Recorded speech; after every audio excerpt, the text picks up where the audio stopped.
Hameise the hen go chlaig English echtriel op het chorni an the lotin in year, a lot of badan noch cruchal.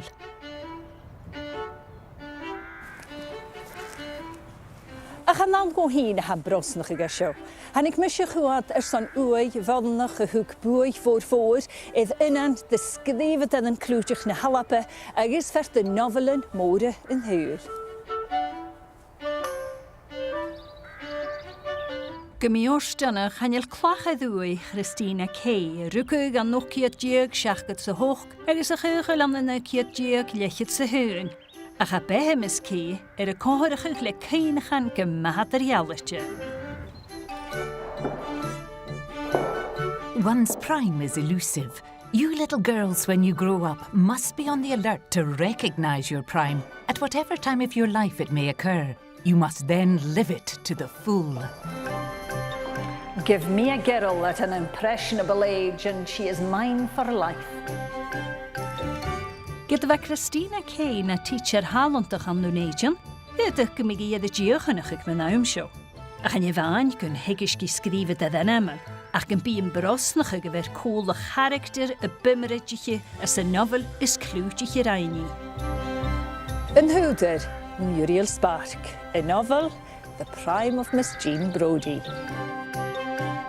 Hwle cael y hawn dy ti'n yddash gan y loen anamola hasyn, horus yn os yn nien, ag eis far yn go bwy i hordore, agos bi acamsa y chai teilig. Nes yma smyn i'ch ystwma iengsyn gahara ag eis yw hen, ha cat gara siogol.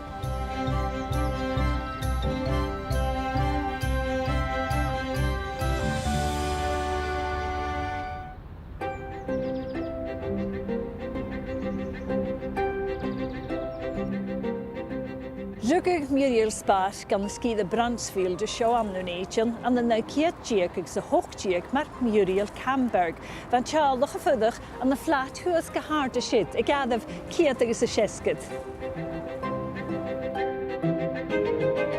Wel rugig an y Bransfield an y Dunedin, Kearney an Valle va mi an y Corstal, rugig eisiau an y dachi far y rŵ hahad na Indilaters an se iwch van le buntanas di Lithuania, y ma had a sasin teacher ciwlefintje le crytjuf ispicach, agos am y crytj myrsyn gyro bigan dy fisgach y chalteren as y dachi, ach fai iddo bogach am y crytjyn an y Kearney dy Gynedion far y rŵ behe car mar y fai ronachogach.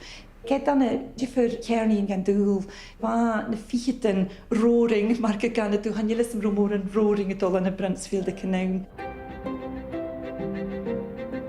Fedd ag it gawn fa flat big, agos na dda hannig sianefedd Muriel ag ydych cólarw, beidir eisiau, a rwy'n catal y hwrtich, a rwy a hoch blon y gys, agos cha eisiau chatal iddyn thofa. Blion ich yn astation, sgrifi na mich dyniad ych antyn di groi iddo cyngilach ag edo, sy bi gymig i iddo gola sach ag y tŵr. Ha syliar gyda che finge efo gyma moch lyr jifa dolid Mahimmicha lora, agus goroi gyma mochal am I crytsynydd unafich gwydioch as y liorich geheen far y roi bryniad y be fai iddo chwrtach le unafich fo ywys gyma ogs fy gwy falaf conledd I hanti go aachachan cwydioch agus am ismyd gyda sios y che finge fai cwmal sŵl giar jefa doledd chymich alora agus fa sy'n yn oes na chyn tron ysgrif ag eichge fwt yn y fy gwyfaich gyn yw bwy ora agus chyd yn oes yn I dors ymryd ydych yn Char o flat yn hewl ich fata fo Lorlan Morningside, fa Muriel y lewe kun sgwyd agus fy gyd trich gytort lorich yn ymach. Higi chan y liorlan a sio on the Morningside gan ar hi hwrsyn gach siachgwn gleid hi le tigart yn liorlan y mahedd, y hahedd agus y brahedd ac yn bod yn gyn y iolan y gyd y lorich yn y hort la. Ac I chan hawl, nach ddysgrifi hen car agus da I chyd lior.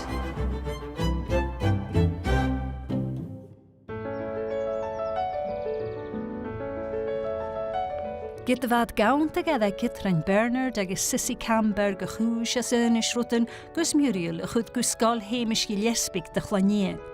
Seo scoil me Muriel Spark ysgrifig yn jay laive mar Marcia Blane School for Girls as yn nwbydd yn ymwyleke. Seamus Gillespie rich tabachke agus an sa sinnach rinne edig het mór idir cholas va wedi gneitjen gléhíige in de bachke sno laichen sin agus met je gugelisen gake edig het mór de ik het gaan ga je scholarship gesteeg ga je een pieseligen valsje verlien voor every duty gaan je no zich vatten se show agus hoor zich 3 fichets koik scholar agus trna blianach in len noor sein. Jedig clune scolich trna leintjen agus noor sin kent is je toch lin se gai was scolig was chomór agus van hui dintje han ik orre noor sin scar natali agus on 1929 ga noor sin ga skol saninen sinna hachi noor sin. Agus sin mar a bheith scoil an uairsein is son chahór lichit bliana an a hínan go ddisca sa seo as an árscoil agus chaine gílan go scoil tinile. Se scoil urstach a bhíide agus bheit is son a chúla chorm a thursca na hínan bheit mionichte go bhfuil na hínan i an úráh i gílan sa bhí agus go bhfuil a chearstá cumasach agus sinna cat mar a bheith na pingsapon na scoil ag an nám. Jean Brodie brin me in fölum maar educare to lead out mar chanasiad. Agus se seo hat tachars ga Muriel Spark hain gynroi tosh asja hain. Ekus gol groi cynnig cri biach gynnyre, jalain, lior gynnyre, gro corm ec vi skrive agus a vi smennig. Van hogelach sioedd na medws a hanisina aatje fuddig de golenich ag gynnydd na fars de sgol Miss Gillespie for a Muriel Spark na sgoledd. Fa bynnag asgach nofel Olga Voitis re na sgoledd siwlych y tîm a sgol Marcia Blane y chrwych Muriel Spark. Ha grain ag y siwlych y tîm if the prime of Miss Jean Brodie. Every single Blainer is the creme de la creme by virtue of our outstanding education, but a depraved novelist claimed that this epithet applied only to a small coterie, the pupils of one particular teacher. And in a salacious misrepresentation of our beloved school and its irreproachable staff, she portrayed that teacher as a promiscuous adulteress who was prepared to prostitute her pupils, pupils whose prepubescent sexual fantasies she described in sordid detail.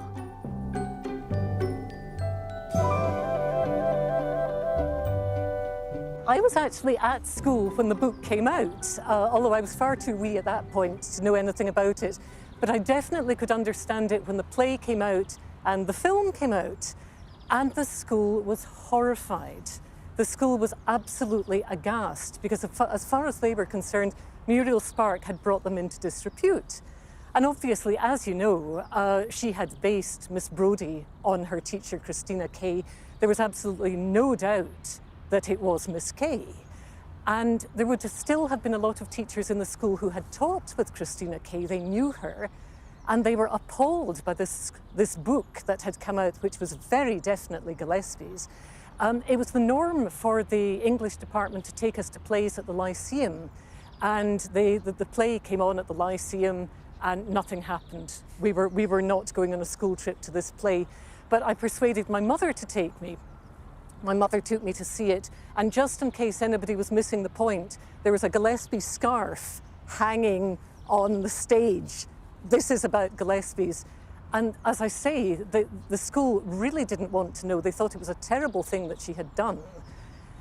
Now, I'm delighted to say the school cannot get enough of her. We've got the Muriel Spark building, we've got the Brodie's Cafe. You know, she really has found her place now, but in the 60s, didn't want to know.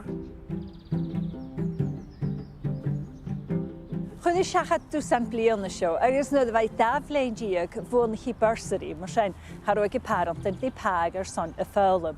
Fai gras di laifa gyda naimach ydi siarad y sio na blion chi'n befon hw cymig iddo behe, agos ban y sio cwtiach a hos i chi sgrifig.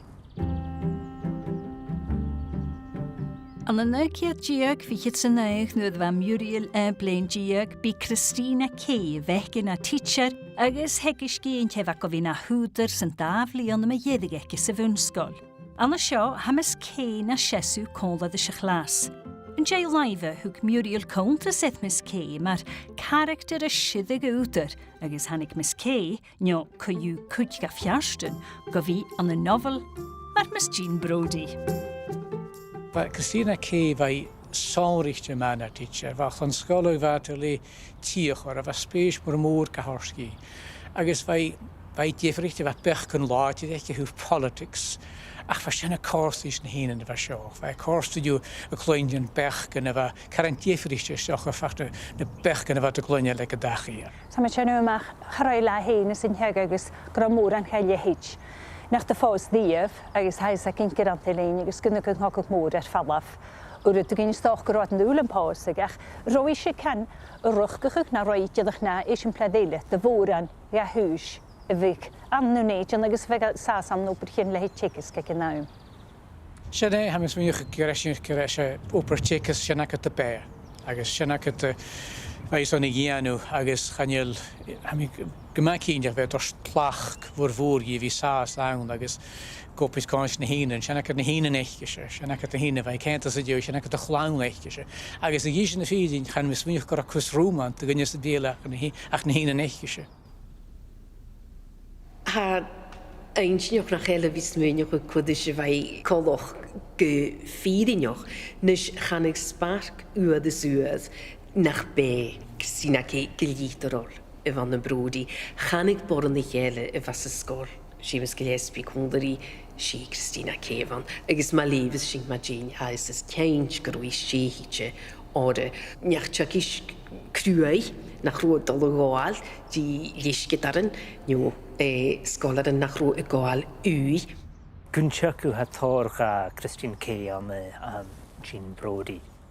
Si a bhain a bheit thuirs na chláníon tuirisin Michael Vala, si a bhain thug na chláníon a gcin Anna Pavlova, a dáanta na Chealabháin as a theatr.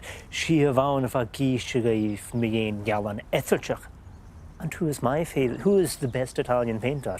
Giotto, he's my favourite. Si Christine Kay a bheit sin. Ach si a bhain cúteo heraró poster de Mussolini ar bhábal. Ag toiseach na Sgeòil. Gaan het u Miss Brodie heen a wan chuach. Fiús tarsing lochgoproch ik heen. Agus haraj a chwaníon. Agus mar a hasin a fás agus a fás stoch go bhfuil a spreag agus go bhfuil a fágal fat a bharach chuach. Ik chwaníon ik chean hawl a fágal roineachge déligig de se rút a raini. Ore.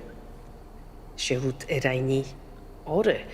Agus has meniochol núle roi gáil a nadochis ag chean hawl gyn de raini mar a rain I.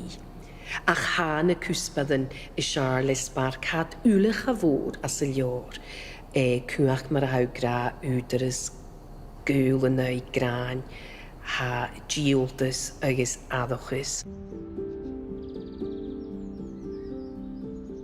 It is not to be supposed that Miss Brodie was unique at this point in her prime, or that, since such things are relative, she was in any way off her head. She was alone merely in that she taught at a school like Marcia Blane's. There were legions of her kind during the 1930s, women from the age of 30 and upward who crowded their war-bereaved spinsterhood with voyages of discovery into new ideas and energetic practices in art or social welfare, education or religion. I was engaged to a young man at the beginning of the war, but he fell on Flanders Field. He fell the week before armistice was declared. He fell like an autumn leaf, although he was only 22 years of age. Agus ha I gíise ma hiú sé bheith I gíle a chair as a chogach, agus mar a bhat dul a bhí beo le betha síimblí nach é walk slow and drink water sé bheithge a ha gíise gan chláníon gur sinna bheige I de bheitthe a bhí ach go cánlach. Ach hanile sacad Oes pífar Jean Brodie gís na feeding. Nio veli gís stodi a ha fragart na fémalachgan eiche húf mar a hai cruachach cult big I hén, misc na clonín, agus hai cruachach ielvai I hén, far fel artsen haishe mar grian agus artsen mar planetjen bigger dotje Michaelode. As a novel has set ag Jean Brodie, buon tuta de sin hanigi crème de la crème. Clonny an hóiriste bhain dúla yoga urt. Agus díadach mar Jean Brodie va tug hén ag Christina Kay. Na misc va Muriel Camberg. Vig Miss Kay ga tort gan ha chluch, go ballet, go concertin, agus gan ha jalaf, go trich, a pag amachas a póca tén. Vaig Muriel di seo chamal diever. Díadach mar set Brodie, as a leor is skrifi hén.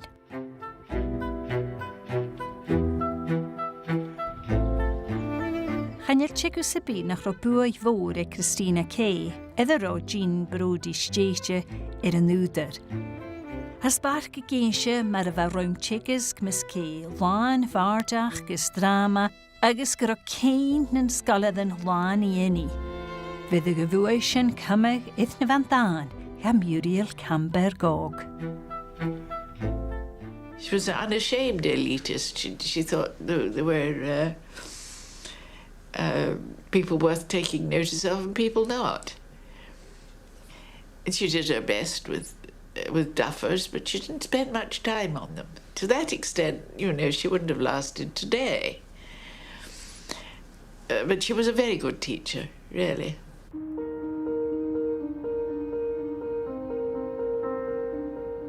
Agus yn orsyn hannig na cwrstyn fata sawntach ag Miss Kay a fac o fi gallar na Miss Brodie, tra sgydden achtriol gwneidjan.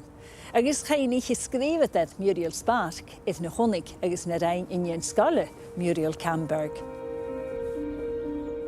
It is time now to speak of the long walk through the old parts of Edinburgh, where Miss Brodie took her set, dressed in their deep violet coats and black velour hats with the green and white crest. One Friday in March, when the school's central heating system had broken down and everyone else had been muffled up and sent home, the wind blew from the icy Forth and the sky was loaded with forthcoming snow.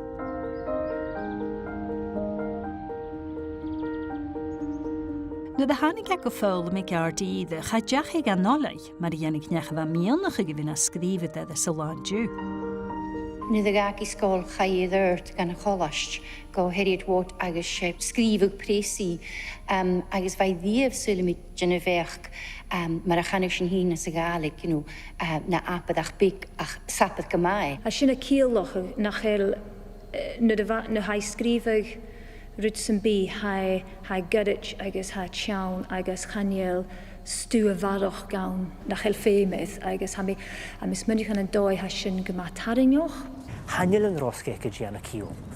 A haniel y Gianna Keel, ond yn un doi nach chael bardoch y Gianna Keel. Ha fe macet mar leveter, tor o farach copper I Gianna. Effectin, gydde han y ffaclon sio Keelch. Gydde ha bjarn an ho, gydde nach chael y Gianna Keel. Agus a fem acet sy chafwr gachrwyd y chyrwysach an tex. Haniel awn dyrga fehiorst, a fem ac dy tornes actif. Hwrt Muriel Spark nach chael an y novel ach bartoch a rwtbeg nes atje. Hach o ferester I vis mas menig syng eith na hat y chwach an y sial oenig yn bartoch. How Janu Comas and the Warshan etter Niliorich in Ekische, a ha gurich an a novel in Ule, gurich, agus a charst, chokuachgoch, agus sule mi gewellen position, etter bartoch, agus a skrivig novelike, gema ferester yeking, agus die hiksing.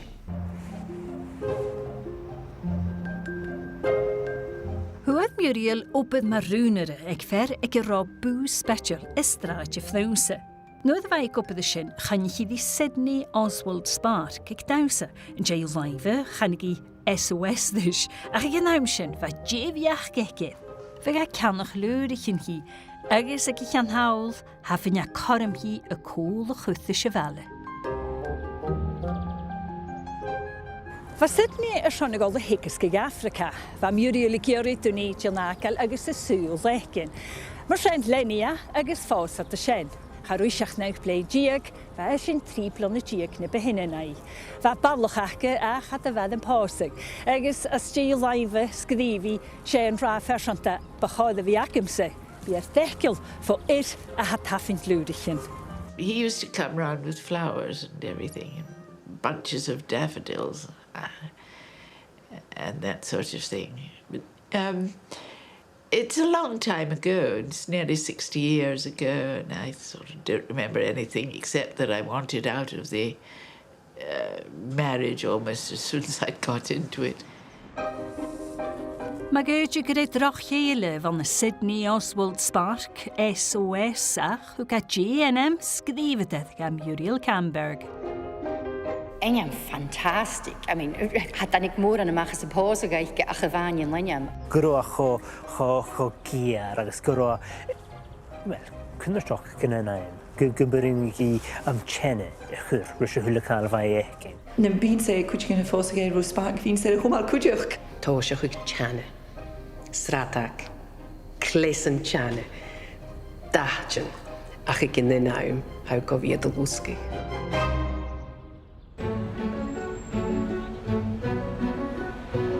Gag Muriel Spark Africa an nauciad diag cerid sa céhid is sech aramitje Sàr-Sgeòil de Lunin, agus gudi chi an the Lunin seach donation or fai son an cocig israchig.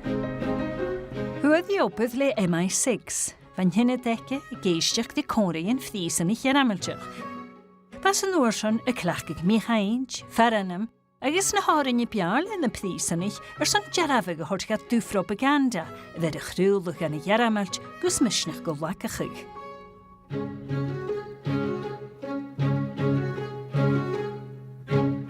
Tron dran go ki fai go around mar hwrsi hein black propaganda no psychological warfare. Go per son fer seftrum delmar eva ri station radio. Eva crisgelig irash gan a jeremalch as a jeremalchich. Agus fai sy'n sé skilach nioncha seo cruachach neachchan nach rofir. Fake news masier. Misk neach ga fir agus ga skilach irash. Dyrgus yn byd y mialich, slwch y garamal, schwaid crwch y sgiolach yn mar gyn ro'n y sienelaren, gytyr yn nain y nazis. Nach ro'n yn Luftwaffe, Giano Macaioras gyn jach a chanech. Rwyt mar sy'n dyrgus yn byd y garamal chich a farchin, ni'r cwysio chomasa fa dwlach yn ye. Has yn farchin Miss Brodie. Apertreinig of asyn er son fi skrifach nofod yn y clachach, min pink yn ffyr, amaman, bwch yn srach yn y as yaramach. Ach a crwch a sgiolgan. Agus a fémach han nilu ichur cyndiwch efo na sgiolach sy'n carst, nion myrhyriad carst, frydd ffyn o ffyr. Dyrch mar hatach ras yn nofl. Yn jei hoci hos I chi skrifig an da ddidw, bardach, leerfesyn agus sgiolach yn gyddij. Be parant yn y hwcamach Robin, sio an nwneidion, as fa eisiau y ffydwch an the bed sydd am na Lunin agus yn eisiau an the New York. Hamis minig y gyrwa anasoch yn ddoi efo Spark bio. Hamis minig y dyrch fi leifig y curriculum fi rai o'r biography eke. Fai crwy. Agus fai giri siorse behe. Fai giri y fi na noveliche. Fai giri sy'n ysmwyn na fai giri fi na mahar stoche. Agus fai cwr skrifig tosioch hwlycanele. Skrifig tosioch tjölach. Skrifig tosioch stoch fys yfnish. An na nauciad diag lechid sa céhid, gael sich Muriel Spark chiad novelike, The Comforters. Hug sio corim hi hwbydd chledach fawr stwynnu illegal siachad gus barach skrifi hianu. Nog yn orshan céhid, liorichin, ille, agus crynachid y sgialach yn gyddij. Le Spark a féin molly son y steile agus chosonritje sa vad. Yn orsyn an y nauciad diag siesgyd sa hyn hannig sio. Prime of Miss Jean Brodie, I lior y fedig ahrachig iddo be. Hedde fi chi sa vat agus haid fi an clof an orsyn. Ha sgrwyd ydyn gachwyd y misg nym ddiaf chiad nofel an y biolda. Chai y nofel, Lan Apperton animal ahrachig son to stage I chalting as the West End agus edd Broadway. An yna gyr diag na gyda tri, han I gyda jalachlwch yn y Royal Lyceum an Nwneidion. Be tachar dy sonrys ti fa sio yn y rych gyda television an y cheap. Sio article mi yn production Lyceum agus sio Juliet Cadzo mar Miss Jean Brodie agus Niheen and Hin mar extra agus na nín eile Ashley Jensen a Hashain cos na machaina jídoch go más go spórsel a bheith a asas rút. Chudat teachgadach amach gan a sculpture an a Venetian gyróta giri extras mar beg nían an scola son a bhí ag Marcia Blane. Bula mi seo agus fa mis minnig ag Joe Corum a bhaun. Del fawr Giannu yn jalachlwch yn nhw stoch o barach tig sy'n gwyd character Miss Jean Brodie. She character cho látir, cho taringioch, gehadich an a scola, va girl acin ora e canal mchanin an a dói. Ska gandrona cín as a scéalach. Hai taringioch, hai boiach, agus hai ho foscailse mi ein, rutan mar girl, fiús fisher, jídoch a brim mi ein rutan nach big parentin o dynius yn bíl a brim mi ein, agus fashion cíalach, gandro sinja mar nían an scolach ed a bheoglach leis a scéalach. Here comes Miss Brodie. Rynny'r ffilm y faedd iesedd y fychol agos Maggie Smith a chosin Oscar son y clesach sy ffrin farst. Mae'r jalachlwch fel weinichen anaml y ffilm von y Muriel Spark. Little girls, I am in the business of putting old heads on young shoulders, and all my pupils are the creme de la creme. Give me a girl at an impressionable age and she is mine for life. An interesting point that Muriel Spark made about the film, she didn't like it because she said it was too bright. And if you remember the beginning of the film, you have Maggie Smith coming out. She's got a very bright red front door. The sky is blue and she cycles away and it's all gorgeous. And at that point in the 30s, Edinburgh would have been so grey and black. Everything would have been the colour of the Scott Monument. Everybody had coal fires, you had the steam trains. And the fact that Miss Brodie was this colourful figure was something that was quite different. And it wasn't the way other people were. And I think that was in itself was seen as a sign of indecency, because there was a very Calvinist outlook. A cain ac ym fi cwmad y ffilm cwmdag mae'r hiolwch agos gleinsoch ha áling sa bhasin agus gros díach an na Dúnéideon agus y bua I vic de character yn schomúr sa chórtaram schami chun y leor agus huga bua doch redginioch aram huga jydoch bua smúnioch ol aram cho láchad ban fi liefig y dúliag y daif iontoch anasoch edar niach tjökisk agus Scolarin.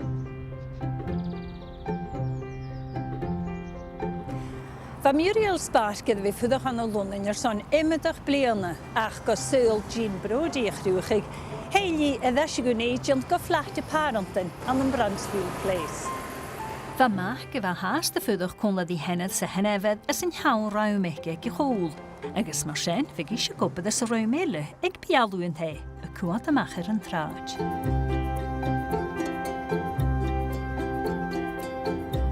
Van y sien fa carameci hen y fwgw gan y naliach gys creniolus Nwneidion agos y nofl ysgrifig.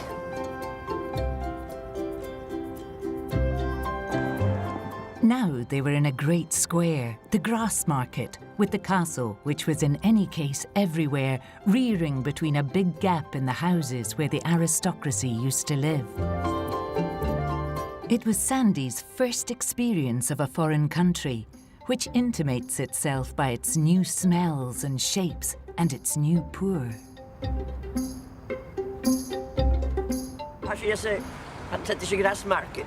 I guess she had to get off on the van. But saloch, but fagin hannig as a chokuk nach rock skinny like jack so get golfs na so chemical on the hill.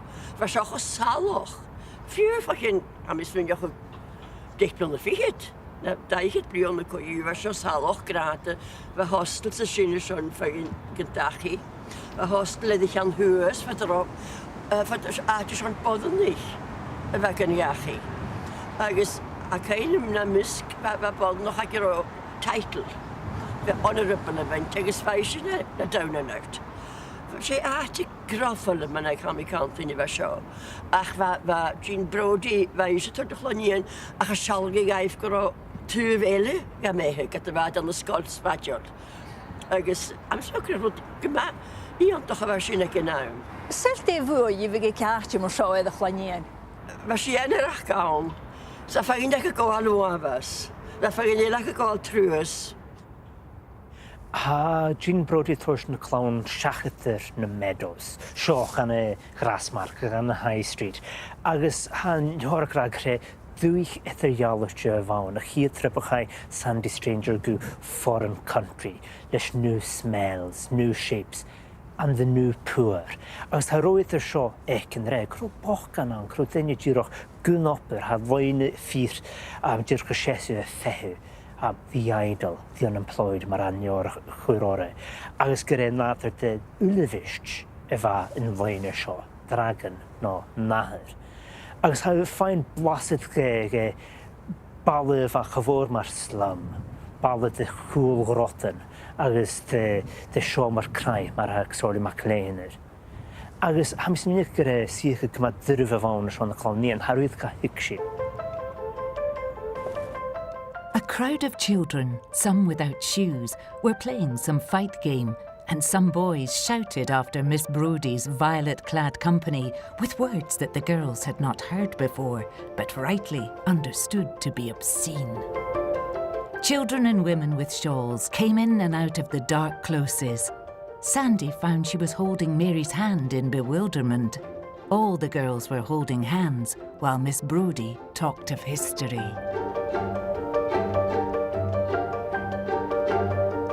These are the years of my prime. You are benefiting from my prime. Biad sy'n sian nian yn jich blonagwys y hwyd bwynach ffogleis Miss Brodie ag sgol chwanien Marcia Blane as na trichydyn. Be Sandy, Rose, Maddy, Jenny, Monica agus Eunice yn biarla, ymddiaf Brodie set. Hai si gyn si gaif manu y hechge yn ialan ys echtri, agus y mis y hechger yn jachgere edelgech Benito Mussolini, agus y cthitju an the fascistach. I cannot think of anybody who has written adolescent girls better. That is just superb. And she has that observation throughout her writing, but I mean, she is absolutely ruthless. I mean, she is not kind to her characters. There's no character that you think, oh, isn't that lovely? You know, she's constantly needling at them. And I think one that is particularly interesting is Sandy. Sandy Stranger, it's a very interesting name. You know, she's somebody who doesn't fit in. She's from England. Also, you've got Strange coming in. But she's vicious to Sandy in the book. And I think a lot of people almost think of Sandy as the heroine. Muriel Spark didn't think that at all. She thought that, she said Sandy was a little bitch. And she describes her horribly. She's always got these little piggy eyes. And she's saying that, you know, how could you look at her and think she was trustworthy? So I don't think many people come out well when Muriel Spark is writing about them, but she does it superbly. Hai mar siosyd dafanali as y hir daje, y talag na mynaf chwlaig. Chaneli cwyd yn cli y rwta haffanergi. Hai gyn si gaif as y hir dolamach. Ha mysir y hwle dynacwysio y hyg. Siach gyfel siw fos ciawn chai na my fiach. Nes y smynig edna hasyn dolw gyfrochig. Dychwanien ag yn ywys hasyn. S'chan i fan y crwchig set mar fwy yn fyg ad hen. Ac di ele hawdjanw haw gan hort falaf o choior snioch yn ysgol y hen as yn arsinioch. Se mar gymig ordwyn ag is rieltyn y fam ag is isyn norsyn mar y Pied Piper ag is atsan as y jay. chanich Miss Brodie agus a set they buoyant the brownies. For those who like that sort of thing, or Miss Brodie and the blas, kind, grain, Gunation, that's the sort of thing they like. Hook na hoord Miss Brodie smoan gutcheg an a hienin. The Brodie set was Miss Brodie's fascisti, not to the naked eye, marching along, but all knit together for her need, and in another way, marching along.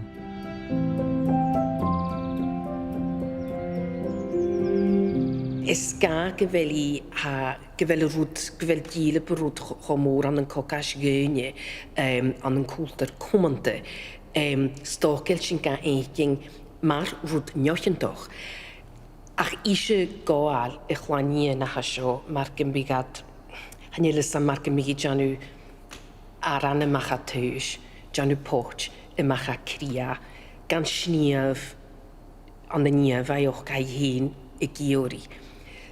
Ma smönig stuke giar man rwyd a hai cant y rŵa. Chaneli gachli hai cant yng rŵa. Horwys y gos yn un ag ys far yn go bwa i hordore. Agos bi acam y chai tilig. Ma smönig stu gydoen ma yngsyn san ha gada siachol. Agos yn y gyd y heg spark. Y fi gada graag ysdiach le rwyd yn ha agos ystayl ysgrifi cho ydrym co yw. Tor eifnis, sgedach y geifnis, edrych hwyl y cael y hawn.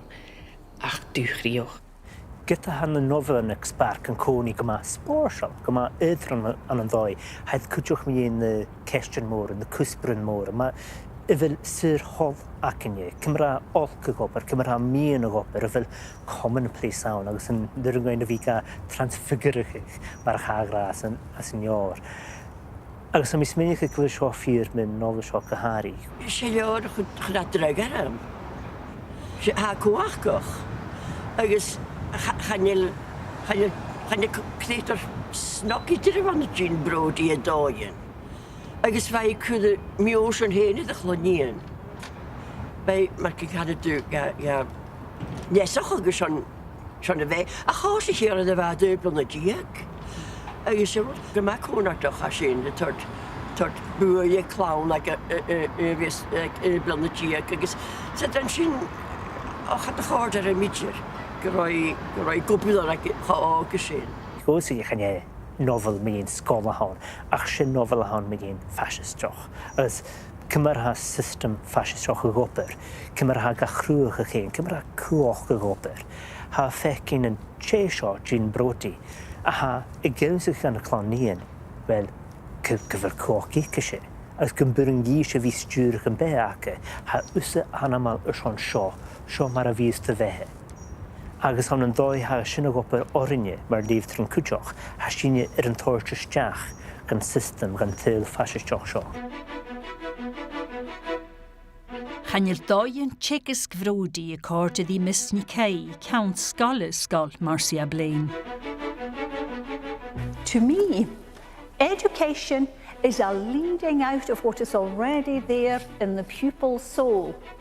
To Miss Kay, it is a putting in of something that is not there, and that's not what I call education. I call it intrusion. Gudane traes y nofel ha Spark y gysio gymbra yn gan Chianar Miss Brodie, agos gwyntio cwdas y driach. Cha fi ffes ceint ych eich gybrach co fawn. Persoon was cwtio gwydryn agos gwrsionad y ffein eslis. Y fi gysio cha fod y stodi y cydosiach. Na chael sy'n i grawal, dim ag o'ch o'r lle lifig. Wel, mae critical fel Muriel Spark hai mama di hian, agos hai sa cyn i gydosiach gro Jean Brodie iddo braw, agos hawr son ffain i mach cwrsion, agos cwlish, agos hai sa cyd gyfer sandi ergol na calwch gw, agos hawr son ffain i mach di i ti hachyd o chwyd mor syni, agos eisiau un dyn o'ch cwdiwch nes mynd i'ch ystwydd, mae'r gaf Muriel Spark i hen nes i'ch rydw chatligach na beha. Ach, ha dŵa fes an mi yn cynt, sy'n lymisio. Ach, ha mis mynd i'n gyfel eisiau ceisio hawn cymryd y sŵryn sgrifyd yr sy'n hi anw. Hanwyd agos hanwryn mae'n helat choma di Muriel Spark. Mae'n hel liwtach ga. Fi crwch y rwyd a ha cho cwngach gach a ha chodorach agus gyfylwyr son, yn ila gotio ffyr gyda haes ac diachyd.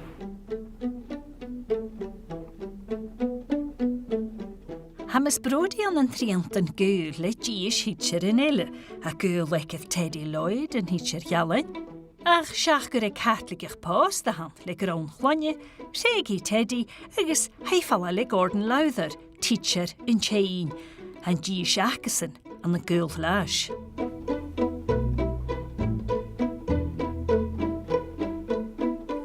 I renounced Teddy Lloyd, but then I decided to enter into an affair. It was the only cure. My love for Teddy was an obsession. He was the only love of my prime. Then in the autumn of 1931, I entered into an affair with Gordon Lowther. He was a bachelor. It was more becoming. Chanel jarafig sybiant gyro cael adar Miss Kay agos yn hitcher Ialain. Nio gyro I falale teacher I Hugh ag sgol chwani yn Miss Gillespie. A chwyd Muriel Spark tachart ys ffyr as y noveleke mynd hitcher Ialain.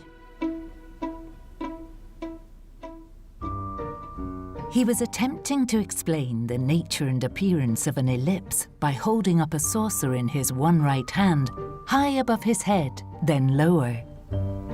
But his romantic air and his hoarse shut up had produced a reaction of giggles, varying in tone and pitch. If you girls don't shut up, I'll smash this saucer to the floor. They failed to shut up. He smashed the saucer to the floor. Amid the dead silence which followed, he picked on Rose Stanley, and indicating the fragments of saucer on the floor, he said, You girl with a profile, pick this up.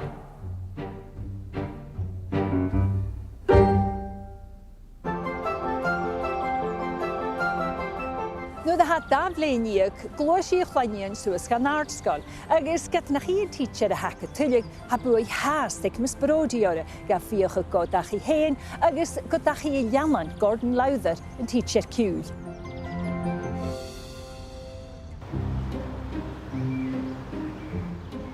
It was after morning church on Sundays that Miss Brodie would go to Cramond, there to lunch and spend the afternoon with Mr. Lowther.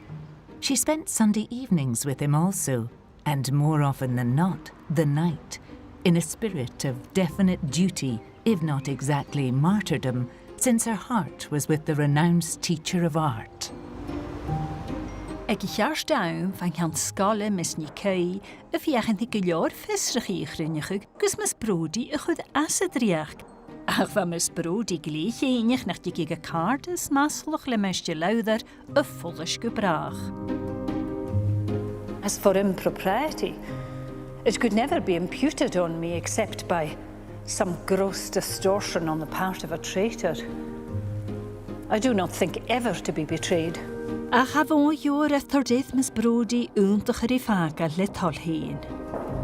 It has been suggested again that I should apply for a post at one of the progressive schools, where my methods would be more suited to the system than they are at Blane. But I shall not apply for a post at a crank school. I shall remain at this education factory. Their needs must be 11 in the lump. Give me a girl at an impressionable age and she is mine for life.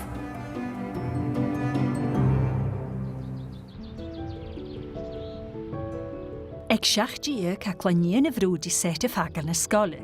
Tran hawrig ha Rose Sandy na modelin a Teddy Lloyd na studio ag yn thai. Ha Miss Brodie I the doi yn dochus gyntasi Rose a falale Teddy heig I hen. I am his muse, said Miss Brodie, but I have renounced his love in order to dedicate my prime to the young girls and my care. I am his muse, but Rose shall take my place. Nishe, chan I vain gyfelin dochus gynneddig cardas at the Rose agus Teddy, hai cwjach yn dochus gymbra Sandy. It was to this end that Rose and Sandy had been chosen as the crème de la crème. There was a whiff of sulphur about the idea which fascinated Sandy in her present mind. Ach, chad o go prichin hardas at the Rose agus yn hitcher Ialain, mar va Miss Brodie yn dŵl. Mae'n y fai gwbl sy'n chwalian y loib yn artist harosyn ma heidir. Chanelys chania me tig sgwrn y fai fi a chanel sy'n i anu. Chan y chor sy'n sy'n bai mae'r gynnig i ela do chor dydi hen di eisiau leich i. Sy'n rwydygyn spooky. Agus mae smynnych eich ddyrwch ffiws yr yn abersiaca, if you give me a girl at an impressionable age, she is mine for life. A sy'n ych o agaloch. Ddyrwch gyfyl smach gig, ik yn teacher sio fat behe cwtiocan. Gymbi awn yn coni. Ha bechorgyd if you could irribsawn yn Jean Brodie eacher hose. Chan y cwt gyda siwrs dy grwming y fan, gyroi mae'r gybl y crynioch y chlanion a sio colag, agos fai dors bwy idd mae'r gybl ymach menamna, nes mwanjanach, idd y hwle rwt y fat y gianw, agos ag i herst dawn an y gwtio hyn le sio chlanion, fai dors ora fi Gianw rwtyn nach y fag yma mi ymwch chi. Agos sydd am eisiau gyro smach caran mi nader a eichge. Sam nhw ydw y syr laien as y neddart fa Miss Brodie iddo tarin gw Benito Mussolini. Hai car cotel eisiau justified sinner as y doi sin. Hai y dyffier, sanilys eich gehyn iddo sin. Agos hai stelle mar a ha rwtyn y coed. Stelle mar a ha hwlyd yn y coed cho. Alain na ddysachan. Rydyn a hanes cwrgydd y sych o gorn. A Jean Brodie smynging ys gro na strach yn glan, agos na trenig yn y rhi idd yn awm, agos mar sy'n y rwj. Agos ha sy'n nater dy... Hynny... Rydyn ha cael sy'n smynging dy sy ni a fai a hawn dy gynidjan, agos dwynia y sio stoch y smynging tor i'w hyn, agos smynging gyfalad y mysg. Na dwynia halw a ha safoltio agos glich agos ha dolgan at i herstig dyrig la. Ha Miss Brodie y cwyd nian yw'r Joyce Emily fo cwrym. Hwg Brodie ydd Joyce Emily rhyr falag an Sbaen gwrs sabaj ydd tŵfn ym ffasistioch. Chai y nian o gyfarag ysyn nw ddech ai iwnsi hodydd yn trene ydd roi siŵl. Y redd teg yn hyn yn ece, ha Miss Brodie gol fat y car agos ffeber statach y ddore. Hai chilig yn ysgol agos hai gradd ysig hanner sgol. She's a born fascist. Have you thought of that? Siebder ha Miss Brodie driachel gael hi leins gyroi tegysg fascistioch. Ang hanner sgol Miss Kay y graddi gyroi teg yn y Brodie set, teg yn hyn yn ece hen y frai. A chaneli gyn si co, agos hain mis y dol gyn si gyfer farach.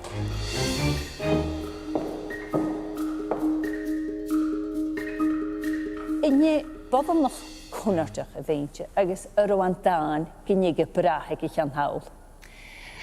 Ha mis y smwni hw goro yn dan, gydig brawr, gydig gwrs y bu am Cathy.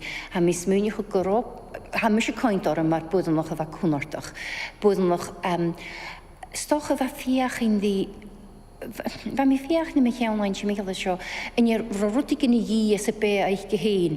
Sgoroi coint ydych lani yna sio, goroi smwniwch o glefi dod corym yn gais yn rwtyn i gi anw, stoch yn ach dwyd eisiau corymoedd, nio, rwtyn y fai hyn y cwy nach dyr eini. A chag i llawn hawl, hat o chwyd einig sy'n biar am gyda hynli a dora, agos gyda hygad at hyn smahad nach ro mae'r gybog mahas a chlanian hyn a cria na fai gianw gaif agos y dortora y fi gianw at hyn. Gwyn siwcus y mi fam a Jean Brodie ari ar y fyr y fra. Gos i hais yn y hawl gan y canart yn fascistioch. Si Hitler, si Mussolini, si Franco. Hai thorstio'r Joyce Emily ddol gan y Span. Sapars dy Sean Franco agos y Joyce Emily yn lasach eich. Hai thorstio'r nychlan yle y fi ribyrioch yn ei Mary McGregor. Gwyn siwcus y mi hai ari ar brach. Ha bychor hi eisiau fi ffasgr sgol. A stoc y fel sy'n y cil y grawd mi yn cydwch mae'r ha sgol y gober. Mae'r ha yn cwch ag teacher ar chwch cydrymoch. Hanylys yn rwy agi edrych bra, ach si y chrwych y swychach as y biogi y bra. Agos rwyd as ystodi ai crwch I hen hai gysio gyfer carst ystech nat yn dwyl di can Brodie. Agus mae'r eis ac ein ywle fa isnir y chrochwch agus se hen fydd y gibbet y chrwchwch. Agus mar sin ha Jean Brodie car mar y faes yn mar y chanes dwas a chan yn eile hoist bai harwn petard. Salandiw ha mi feich yn gynro yn y fai gian y gytwyr ciar. Ach, econaum, Fashinia mar nian an scola feddach gan gynro na rein Sandy ciar cwtioch. Charos yn y tig sy'n carsonafig tu sy'n y ian y gw Miss Jean Brodie. Bod yn ach mar sy'n. Agus nam fiachsa ha mi feddach gan gynro sy'n y geinsio gain. Gynne canard fascistach a hawn Miss Jean Brodie. Ska econaum fashion charosin a feich gynro na faidian y ciar. Fashion cho edrych fi o glachgog lefant leis yn character agos na fa dol agos na rwt na fa I again si gain gynro sy'n gyma ferigach.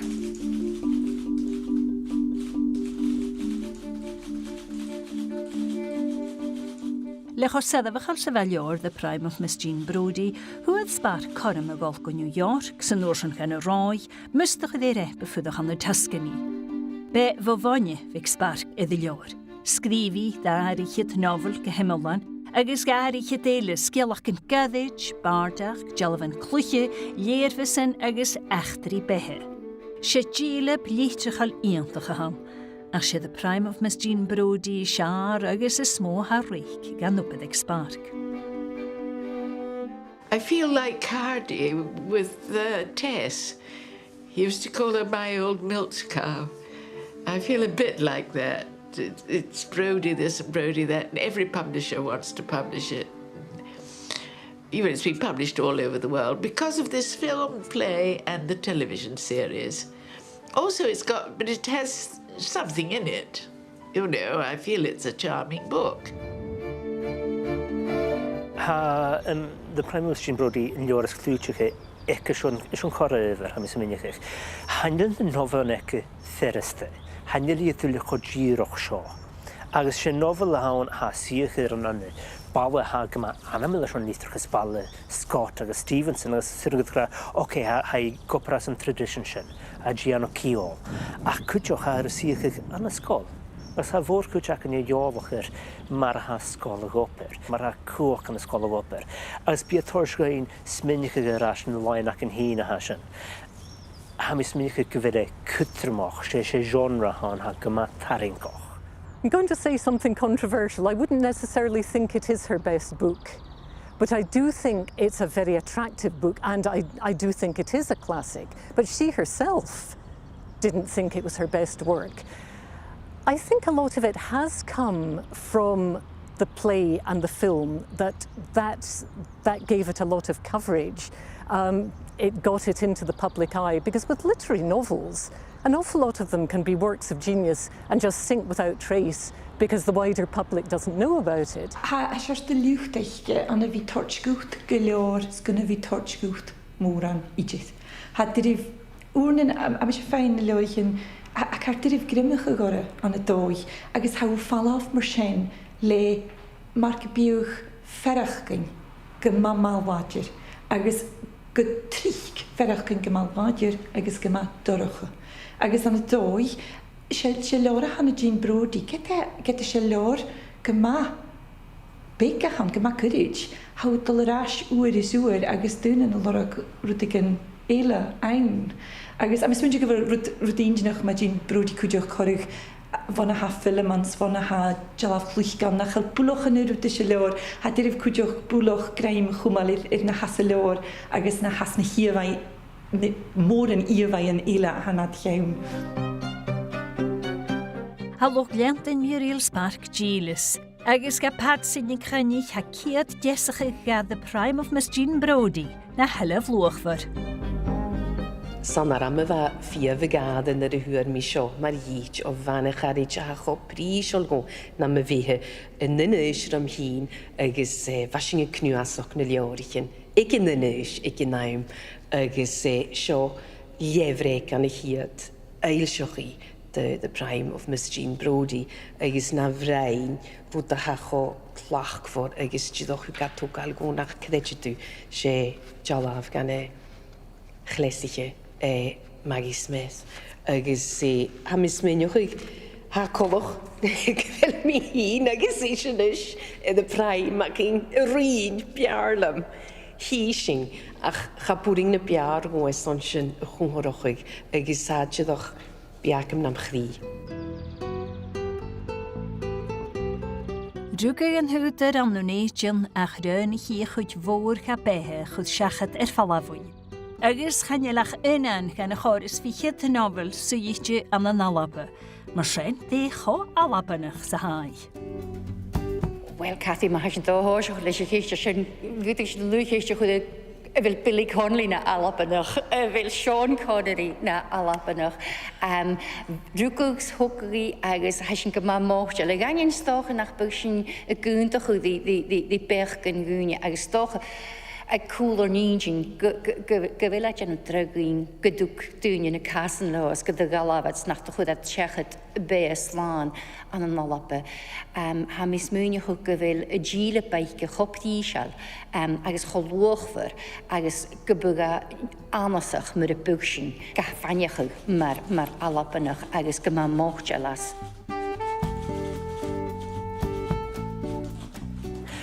Se scríb ar alpanach a héintse cruisián na fiech, rucah agus hocaí an há, get a chaí hálthach sa bhí beán na lunínach san Netflix, hainil sin tena difrir.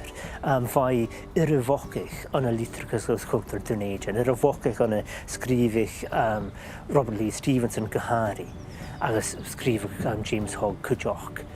Thúir sí trip go raibh fach go lán a bhai is minic mé dhéon dóis minic i dunéidir, nevertheless. Agus go raibh gach rud a tachar seán an dunéidir, nevertheless a rud go nula tachar Cudeoch. Ha sin fír mé dhéana an novel ag Cudeoch. Ha féimachad gan lévich le dá húil, ha dá rud a tachar sin cónaí. Chaí úr sin is figan dúil mar a chaí táirta galapanich. Agus sulla me se go raibh a hanna scríbeh alapanach agus scríbeh éidanach go ré dúchan an de dhéile díche hunning a chair figan dúil gomai agus donna agus ha mar sin chudí stré de jólas éile na bheiche fo hús. Cuideoch gúte go roiíomh internationalta an dói na sealach bhna bheith buntainna Sàr-Sgeòil Lithuania agus i mád a Sasain ach sulla me se go ré fí scríbh ar alapanach a bhíide.